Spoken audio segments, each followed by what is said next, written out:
I just want to start with the lawsuit because I was pretty surprised last week when we got the news that they were going to do this, because I thought there was no more.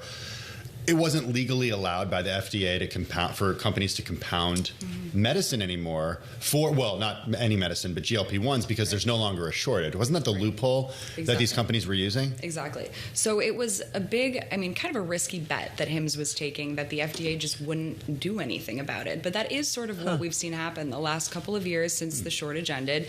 There's been really very little action from the FDA in terms of cracking down on this proliferation of compounded GLP-1 drugs. And so Hims has continued doing it. A lot of other companies have continued So they're doing breaking it. the law by doing it. That is the assumption, yes. Okay. But the problem is that the FDA really hasn't said much of anything. So it was kind of up to these companies to interpret the law themselves. So in this gray area, they've continued doing it. And that's part of the problem, is that it was a little bit unclear, at least to maybe the general public or to some people, what the FDA was really going to do. And so they've just continued to do it. Some companies have pulled back, like Roe, for example, stopped compounding after the shortages ended, and Hims has kept doing it. And so far, until now, there has been really little action either from Novo, from the FDA, and finally, I think both of them said enough is enough. All right, so Novo files this lawsuit. All right, so I guess it's going to play out in the courts, or there's going to be negotiating, or what? We don't really know. Or does the FDA have to come in here and make a ruling to figure out what the real ruler law is? Right. So Novo is suing on the grounds of patent infringement, which is something we haven't seen before. Novo and Lilly have both filed lawsuits against compounding pharmacies, telehealth companies, med spas that are selling these knockoff versions of the drugs, but they haven't gone after anyone for patent infringement yet. So this is actually the drug semaglutide, which is the active ingredient in both Ozempic and Wegovy. Novo is saying that Hims is violating that patent in the United States. So that's a big deal. That's a big escalation, and it sort of shows the more aggressive strategy that Novo is taking, because they really are under a lot of pressure right now. Why are they under pressure and Eli Lilly's not as under much pressure? Much pressure? Novo... And we're going to talk about some deal news a little later, but... Yeah. Novo, they've had different problems. Even though the market, they're the only two players really in this market, Novo has had more difficulty because, one, their drugs are a little bit older, meaning that they do come off of patent outside of the U.S. sooner, whereas Lilly has another decade of patent life on its drugs. Novo also has had more difficulties with these compounders because it did not get a handle on this supply shortage as soon as Lilly did. So both companies' drugs were in short supply. Novo had more issues, couldn't get a handle on it. Lilly got a handle on it more quickly and was more aggressive, really right off the bat, going after these compounders.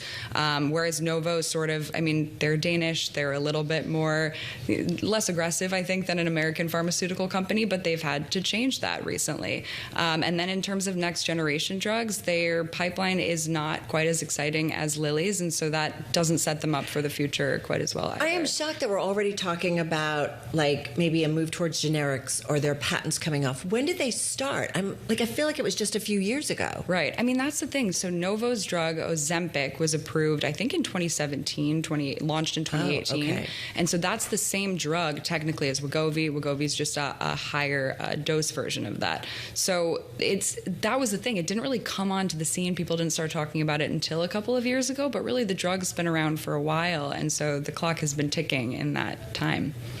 Should we talk about the Eli Lilly deal? Yeah, let's do that. Okay, so this is not a non-GLP-1 deal, which kind of speaks to the idea of these companies diversifying. The company agreeing to buy the closely held U.S. biotech Orna Therapeutics up to $2.4 billion in cash. Second deal in as many days as the country looked to expand its pipeline beyond Zepbound. What does this do?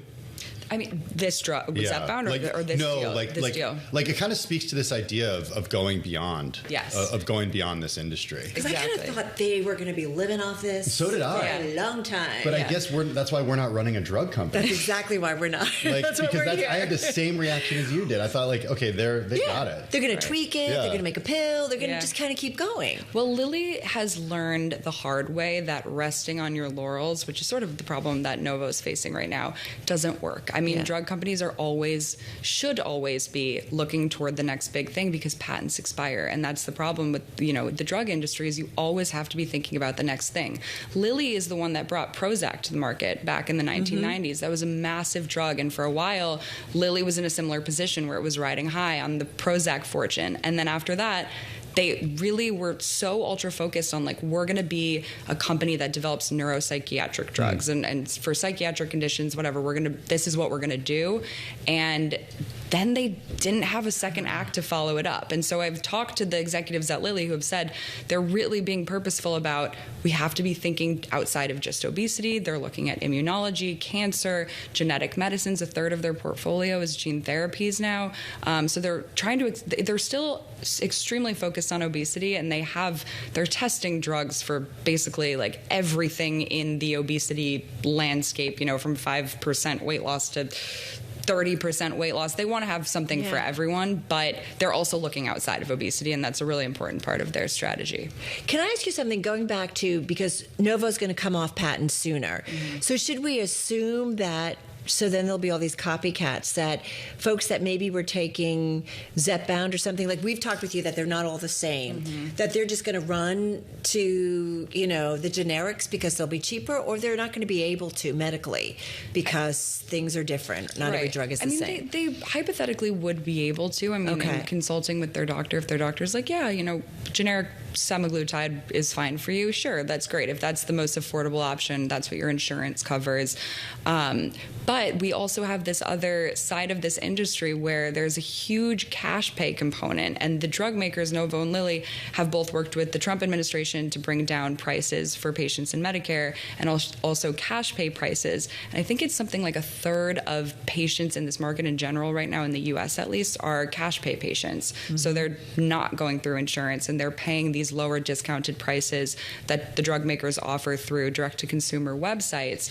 And so the prices have come down much, much faster than we would normally see in such an ultra-competitive market. Usually that it doesn't happen this way. So patients maybe are already used to paying $200 a month for their Zepbound, and they don't want to switch because that's what works for them, even though there's a cheaper option on the market.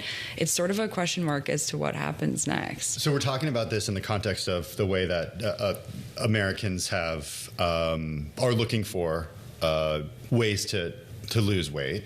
We'd be remiss if we didn't talk about some of the messaging in the Super Bowl last night. Mike Tyson ad from, it was like a Maha ad out there, talking about how processed food kills, and he's eating an apple at the end, and he talks about his own struggle, his sister's struggle. Is there any, I know it's kind of a crazy question, but is there any chance that the messaging with that starts to work and it attacks the problem that some argue is where it starts, right? This idea that we're not necessarily eating healthy, and therefore there won't be as much of a demand for these drugs moving forward. It would be great if I think like everyone hopes, even Lilly and Novo say that they hope that people will eat healthier, move more. Like they say that that's an important part of these drugs too.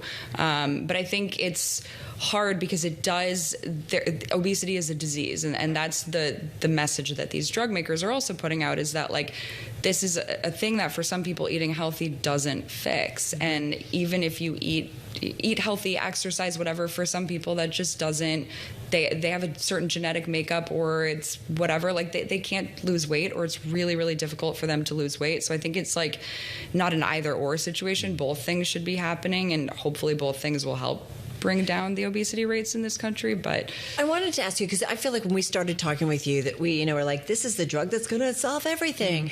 Can these drug makers get initial indications for the medications that expands their patents or something? Like does that help? It helps with getting more insurance companies to cover it, so to pay for it. There are some things, like if you have a different formulation for the drug, like those types of things. Sometimes pediatric indications will help give you a couple more years of patent life, but at the same time, it's like the clock is always ticking. It's not going to add much at this point, and you have patents, at least for semaglutide, for Ozempic and Wegovy, falling sort of all over the world within the next year, and so you will have those generics out there in the world, even if the U.S. patent hasn't expired yet. It's kind of only a matter of time before we get there. I almost feel sorry. Like I know with like the R&D that goes into this stuff, like you kind of understand that argument. Having a brother that used to be in pharma, like we used to talk about this all the time, debate, Right. And that's what I think they're also like, they've